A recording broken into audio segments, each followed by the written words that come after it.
This video is sponsored by Game Toppers. Turn your own kitchen or dining room table into a premium portable game solution at a fraction of the cost. Hey everybody, welcome to Drive Thru Review 768. Today we're going to talk about Star Wars Outer Rim, and I'm also going to be covering the Unfinished Business expansion, which is the first and so far only expansion for this.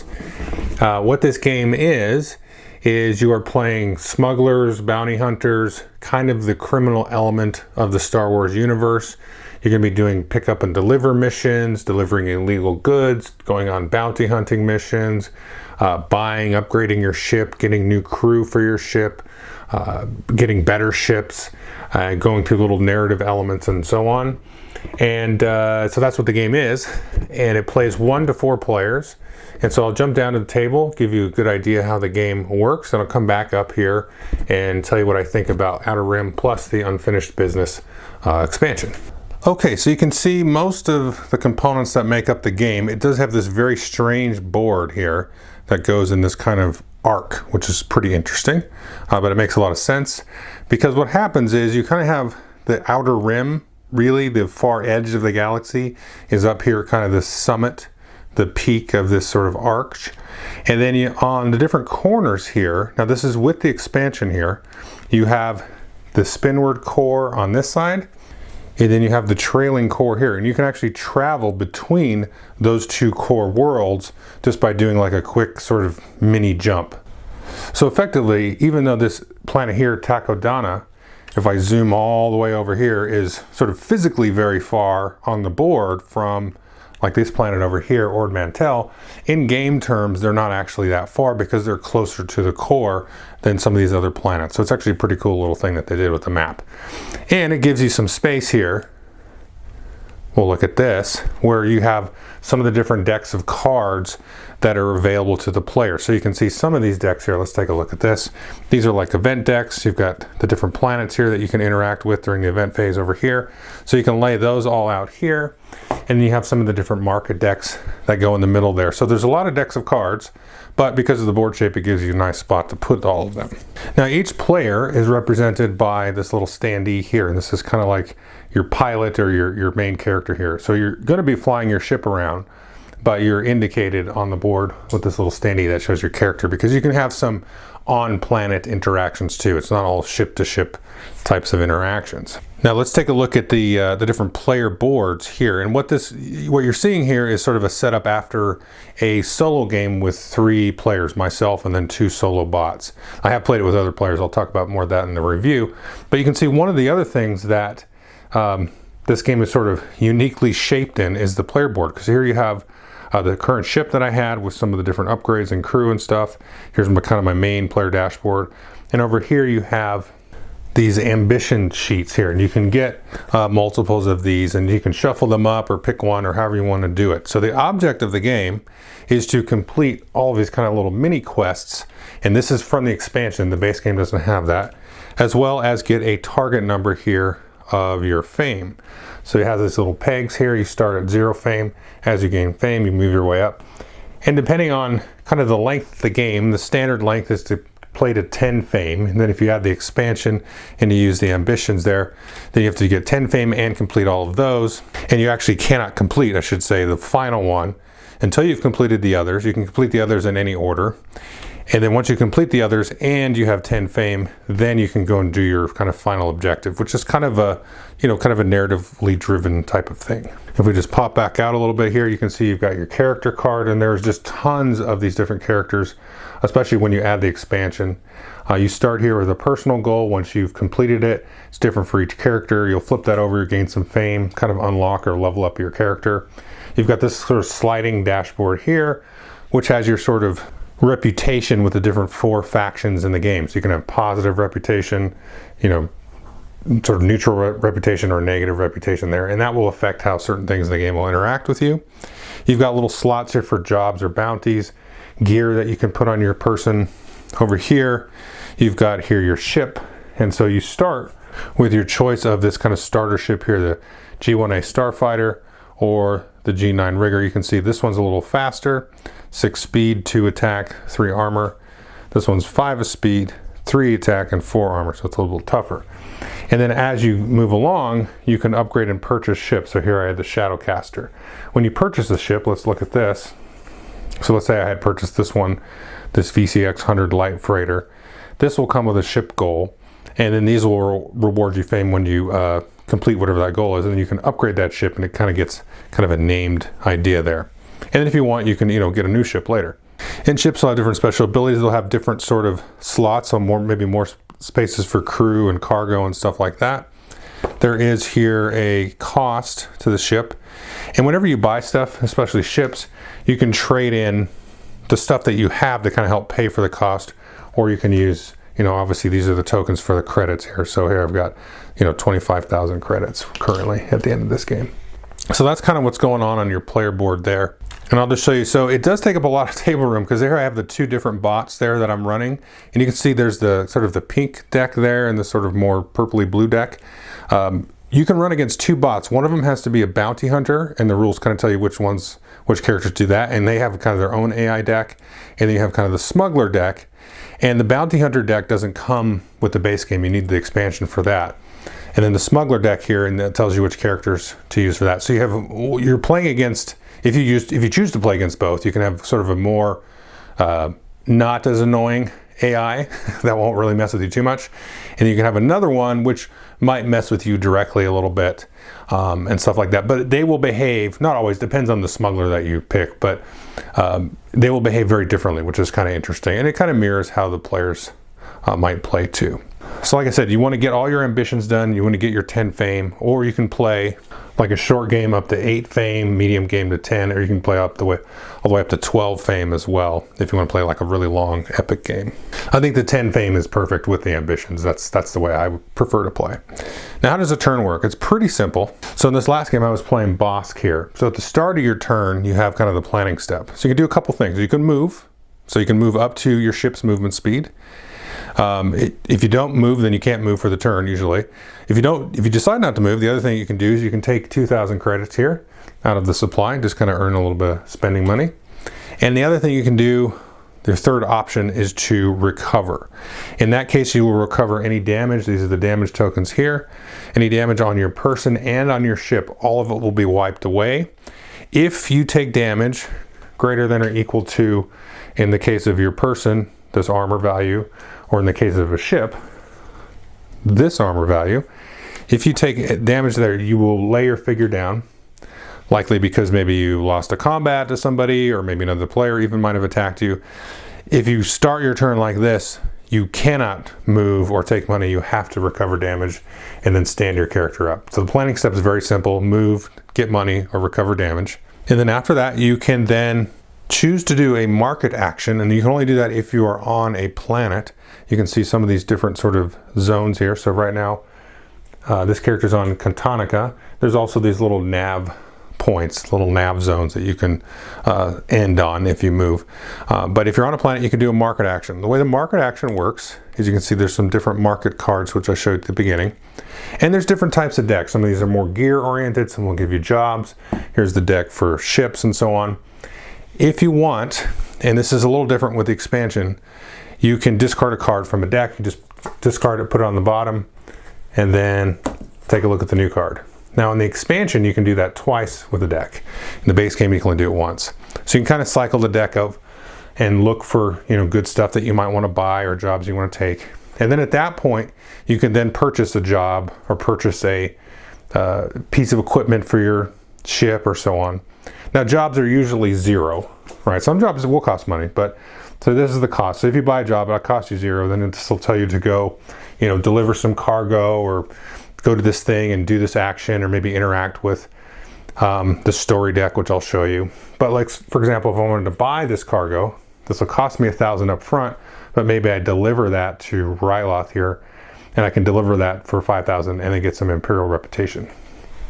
Now when you buy a card, you're going to flip the next card up on the deck, and you're always going to have one available. And then you're going to see sometimes some notations like this. So this will be move the Imperial patrol 4 spaces towards you, Or this one, if this was the one that come up after you purchase, you would move the Rebel Patrol 4 spaces towards you, and then you would reveal one of these contact tokens if you were playing the number of players equal to this. So in a 1 to 4 player, this would be every kind of game.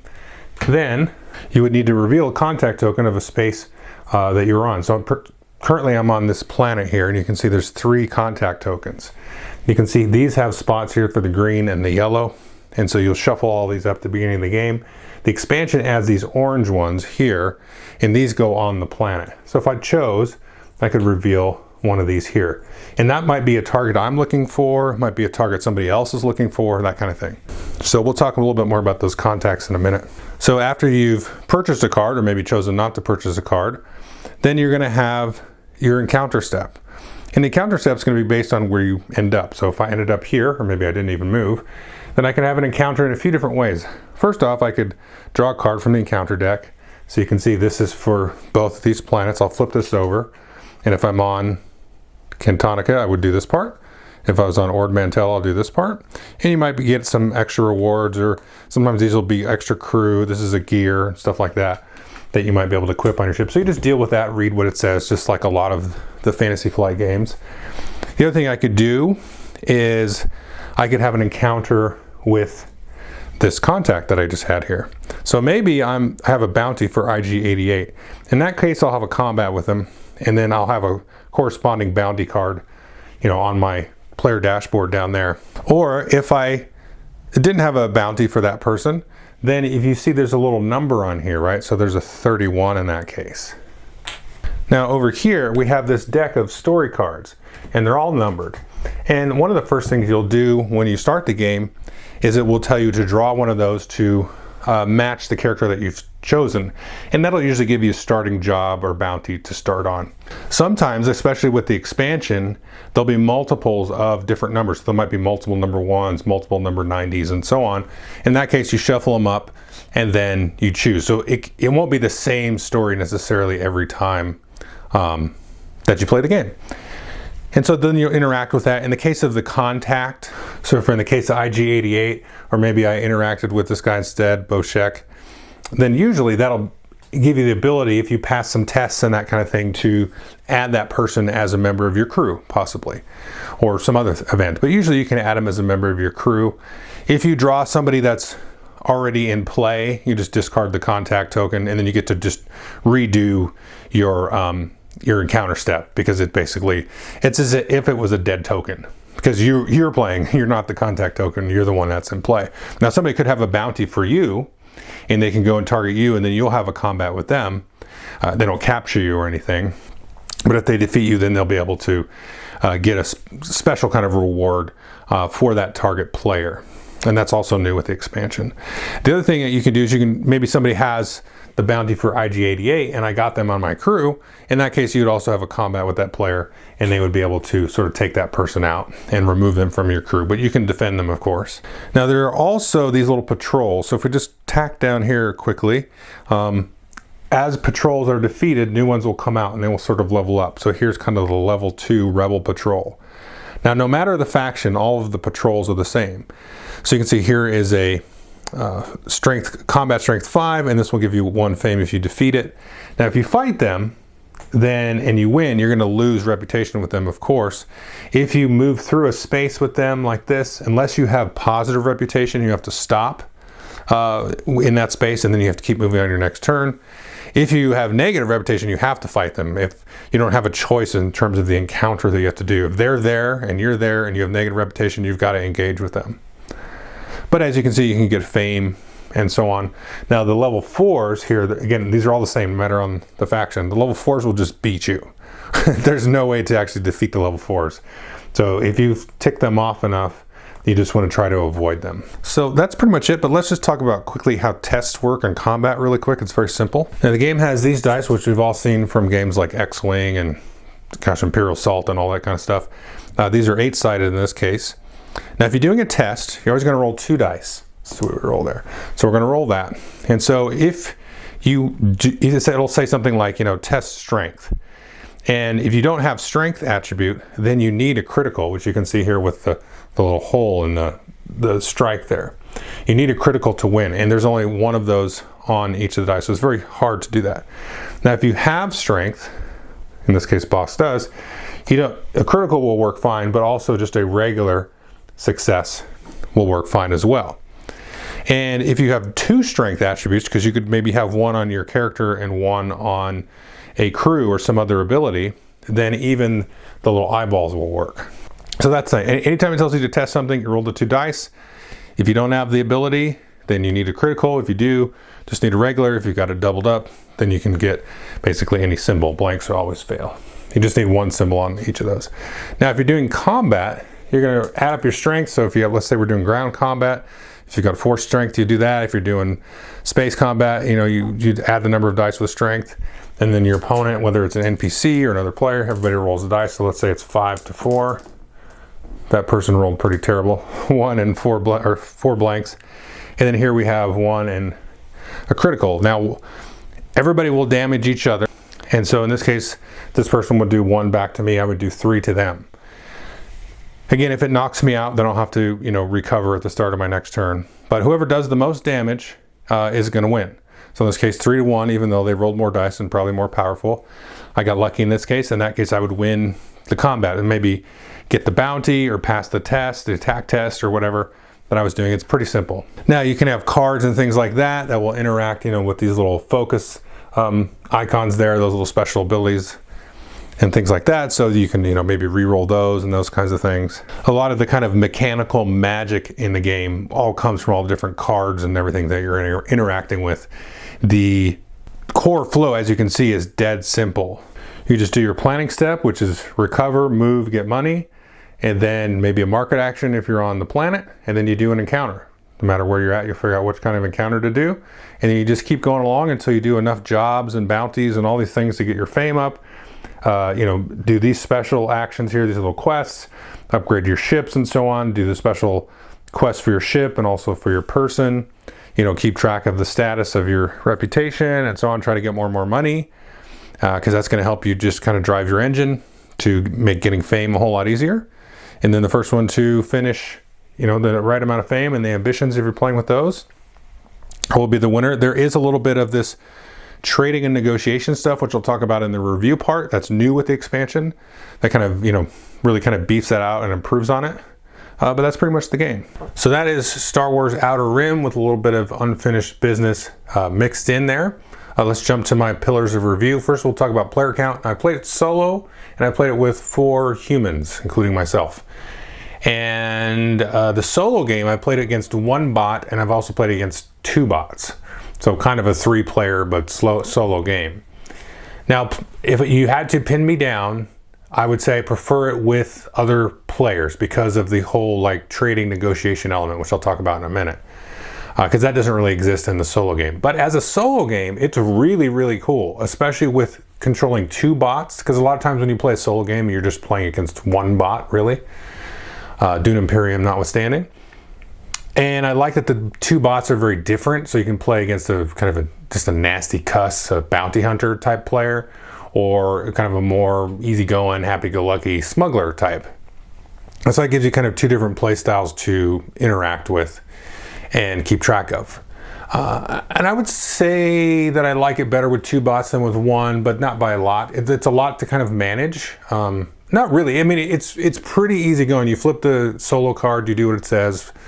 It's easy. It's not like any complicated Otama or anything like that, but it's just keeping an eye on them and seeing what they're doing and trying to beat both of them is just a little trickier than, playing against 1 bot. But I like that. I like that extra challenge there. And it takes up a lot of table space, with the extra bot and everything. Now, with the before we talk about the 4-player game, I'll talk about play time. Let's see what the box says here. The box says 2 to 3 hours. I would say that's probably about right. The 4-player game that we played, it was a little over 3 hours, but it was everybody else's first game of it. And everybody agreed that after the first, good handful of rounds, they really started to get kind of the cadence and the pacing and, figuring out what you can do and what you should be doing. And so the gameplay kind of really speeds up. And all of them were ready to say, hey, we could play this again. We really enjoyed it. And the next game will go much quicker. And there's some rules teach and some explanations and, trying to just clarify things for people that slows the game down. But yeah, the 2 to 3 hours thing works good. Now the 4 players, it did feel like it would go a little bit long. I like the extra heads at the table. I think if I was playing it 2 player, I would have a tendency to want to throw a bot in there just to add a little bit of something to mix it up. But even then, I don't think I would really like it at 2 player, because the thing that makes it really fun with extra players is the trading and negotiation thing. Because they have this new thing in the expansion called favors, where I can say, hey, will you do me a favor? And a favor can be one of a couple of things. You can add an extra dice to your combat. And the player doesn't really have to like do anything to do that. They just say, I grant you the favor. Now they can say, okay, I'll grant you that favor, allow you to have this bonus, but you got to pay me like 2,000 credits or something. And you can do that. The other thing you can do is each player has like a favor token that you can give and trade. So I can say, hey, if you give me the favor, and the favors can be, like I said, extra dice in combat, I can move an extra space, I can maybe temporarily have positive influence with one of the factions that player has influence with positively, so I can kind of like get them to vouch for me or give me like some special spy code to fly past their ship or something. And then the other thing is that they can sort of grant me or lend me a special ability. So if I'm doing a strength test, I don't have strength anywhere, they can say, okay, you can borrow my strength. And so you can negotiate that. But then one thing that we just do a lot is you can just give them a favor token. So you give them the token, and then now you can cash in their favor without any kind of permission and just say, oh, you know, I'm going to use this now and just get an extra dice in combat or move extra or whatever. Or you can trade away that favor token to somebody else, and that just gives them like a free favor later on. And so that's pretty interesting. And that whole negotiation aspect really comes into play. Obviously, we have other players, and it just adds a lot of cool, fun flavor to the game. The other thing that the expansion has are these like sort of cooperative quests and cooperative missions and jobs. And so you can get on the same place as somebody, and you both will get a benefit and be like, hey, I'm flying over here. You know, you're kind of in my vicinity. You want to meet on Dantooine, and then we can do this, you know, big old job, and then we can each get like 20,000 credits or some cool reward. And that's a neat kind of element as well. So you kind of temporarily ally for that period of time, and then you go back to, you know, trying to best each other. So those added elements, just with this style of sort of criminal, sort of curmudgeonly, sort of, you know, backstabby type of game, just really adds a lot of flavor to it. And so that'll kind of branch into what is this like, you know, usually my last pillar. Well, this reminds me of 2 games. One would be the old Firefly game from Gale Force 9. It's probably about 7 or 8 years old. It's a lot like that, obviously in a different universe. I think this blows that out of the way, and I enjoyed that Firefly game. It's a lot of, you know, pick up and deliver types of things, do different jobs, try to avoid patrols, all this kind of thing. It's a lot like that, but it's just way better. I mean, it just blows that one out of the water. And the other one it reminds me of is kind of like Merchant of Venus. This isn't as crunchy and heavy as Merchant of Venus. It's, you know, it's Star Wars-y, so it's a little bit more flavorful, fun, and that kind of stuff. But it has that same sort of vibe to it. So it's a little bit kind of a lighter Merchant of Venus. And this is the style of game that I've really wanted to kind of have and like, and have one that I think that I could keep. And this is one I'm going to keep for a lot of different reasons, because it's kind of a very well-oiled, kind of fine-tuned machine in terms of the mechanics, the way the negotiation stuff works, and all the favors. That's really, really fun. And then, honestly, even though I prefer it with more people at the table, the solo game is really a great experience. Just because you have just a fun way of interacting with bots that have like a different personality. So the bounty hunter deck, and the smuggler deck are very different, but then you always shuffle in one card to each of those decks that represents the character that you chose to do that. So the last game I played against Maz Kanata, you know, the bug-eyed lady from the new trilogy, and then the I can't remember, he's like Chewbacca, but he's sort of like a more evil Chewbacca. He's in Mandalorian and stuff like that, and I think he's in the cartoons. So he's just like kind of a big old badass Wookiee. And so I played against him, and he was the smuggler, or sorry, the Karkastan, or whatever his name is, was the bounty hunter, and Maz Kanata was a smuggler. And so they do different kind of things. So next time I can play against completely different ones. And one time I played against Bossk, who in this last game I played as. And Bossk is an a-hole. Like, he will try to track you down and hunt you down. And that's what his character does, is he will harass other players. So he plays out a lot differently there. So that's a kind of a cool concept with the solo game to kind of add to that replayability, because those characters kind of come to life and have a personality. And that's just really, really neat. That's a lot of fun. And in the same way, even playing against other players who have different characters, a lot of that will come out as well. So the solo game really kind of just seals the deal to an already fun game with other players. And I think you really want to have 3 or 4, again, at that player count, just so you can get the wheeling and dealing in. You're playing 2-player, you're doing the wheeling and dealing. Yeah, I mean, you can do it, but I like to have the table talk and sort of the, don't you be helping him and that kind of stuff. So that's a lot of fun. I will say, so some of the other neat things about this, I just want to kind of close on this, is it is, to me, surprisingly thematic in most ways. I'll talk first about how it kind of falls down a little bit, and then I'll kind of seal the deal with the good stuff. So the one thing that I think is my only real detractor is some of the encounter decks, like if you're on a planet and you draw from the encounter decks, or you're trying to travel the core worlds or at a nav point, some of those encounters are like, they're not phoned in, but there's enough of them that are just like, that wasn't that exciting, or nothing happened really with the encounter. There's not like a ton of that, but there's enough of it to where, like, after playing it, a few times now, it's like, this is like, it's that kind of thing, and some of them will be like, hey, shuffle the market deck and name a type of gear, and if you draw that, then you get it, That's the weak part of the game, are those encounter decks there. But they're really quick. If you're having that kind of encounter, you're not really doing what your main goals are, like going to bounties or delivering cargo, illegal goods, all that. It's just kind of a stopgap along the way. So that to me is weak. So I think those, if there were to be an expansion, I think there should be some more of those that are like really cool and just like really well thought out, and not just like bumps on the road as much. The other thing I think that it would probably need, and this is less weak, like this is okay. I think it's fine, but I think if they were to do an expansion, I don't think it needs another expansion, but if they were to do one, it would be to flesh out that story deck. So you've got those cards like 1 through 95 or whatever. And a lot of them have multiples. Not all of them do though, but I'd like to see multiples, like even for the different crew that you can get. Because the different contacts you can have, there's only 1 card for each of those crew. I'd like to double or triple that up and add more of the other, because when you do some of the different quests and some of the different ambitions and stuff, there's a couple of them, but you will start to kind of see them after a while. So I think if there were to be an expansion, I could see just like a card-based expansion that would beef up the encounter decks a little bit more, and then beef up that story deck a little bit more.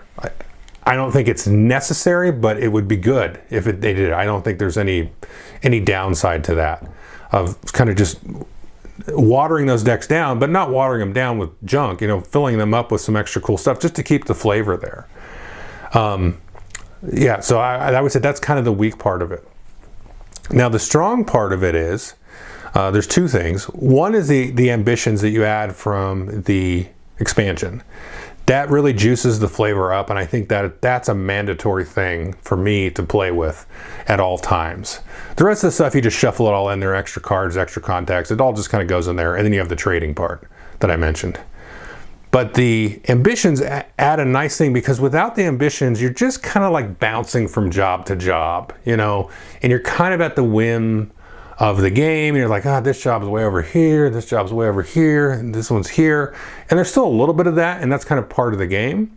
But with the ambitions, you see them at the beginning of the game, you're like, okay, I kind of want to be doing this kind of stuff in this kind of general area. Some of this I can pick up along the way. And so I can know that if I start to get jobs and see jobs in these certain areas or on these different routes, it just gives you that kind of inroad to kind of start setting up your long-term strategic planning. Because a lot of the game is kind of reactive to the encounters and the different cards that come up in the market and all that stuff.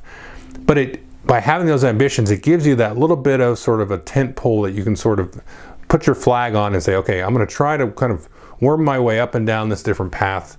It might curve around and go different ways, but I've got my kind of general thought. And if I can try to be efficient with how I do that's very satisfying in terms of the strategic versus the tactical side of the game. And that's really cool. So you got to have that. The last thing is, again, on the thematic side, is there's just some really funny stuff that has happened. One of the things was we had these like two Wookiees fight in a bar. My friend was playing Chewbacca, and then he had an encounter with the Kazakhstan, whatever, contact token, and then they had these two, and they knocked each other out. It was really funny.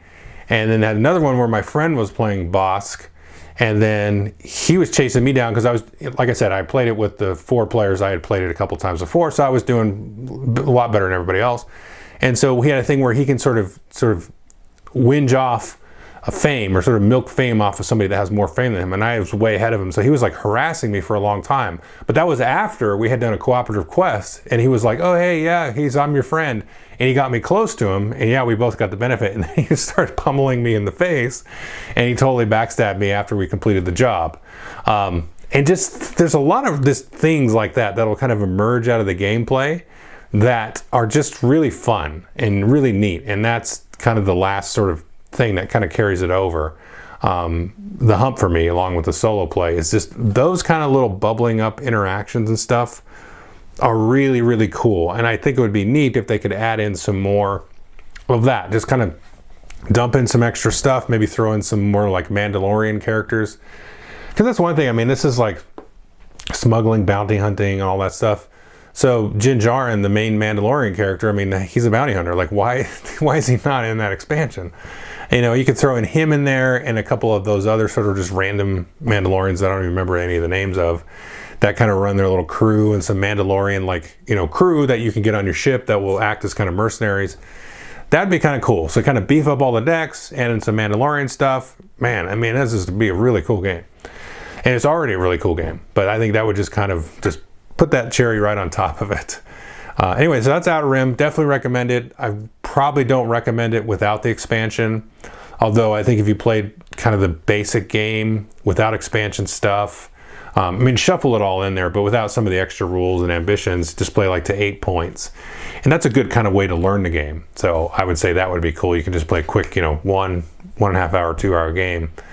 And that I think that's fine, and that would be cool. But to get the real full experience, I think you want to just throw everything in there and play with all that fun stuff. So anyway, thanks.